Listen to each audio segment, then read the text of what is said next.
আসসালামু আলাইকুম রহমতুল্লাহ বরকাতুহ। দর্শক শ্রোতা, আজকে দেখাবো সোনালী মুরগির 4 দিনকার বয়স। কিভাবে সোনালী মুরগি আপনারা পালতে পারেন বা পালতে চাচ্ছেন, হয়তো কেউ বুঝতে পারছেন না যে প্রথমে কী করতে হবে, তাদের জন্য এই ভিডিওটা করা।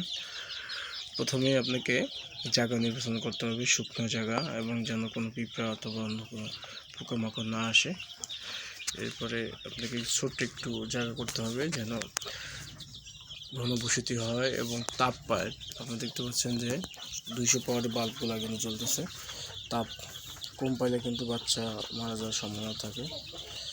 এরপরে আপনার নিচে করতে হবে তুষ দিতে হবে, তুষের উপরে আপনার পেপার দিতে হবে, পেপার উপরে খাদ্য দিতে হবে। দেখতে পাচ্ছেন এই যে মুরগি 4 দিনকার বাচ্চা মুরগিগুলো খাচ্ছে। আপনারা নতুন যারা করতে ইচ্ছুক খুব সহজে করতে পারেন। এরপরে ধাপগুলো আমি আস্তে আস্তে জানিয়ে দেবো। আপনাকে আজকে দেখালাম 4 দিনকার বাচ্চা, কীভাবে 4 দিনকার বাচ্চা পালতে হয়।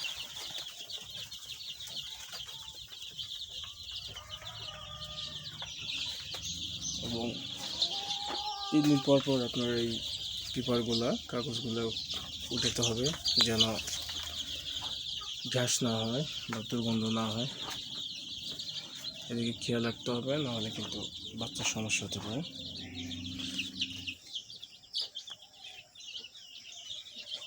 সহজে সোনালী মুরগি পালন করা যায়।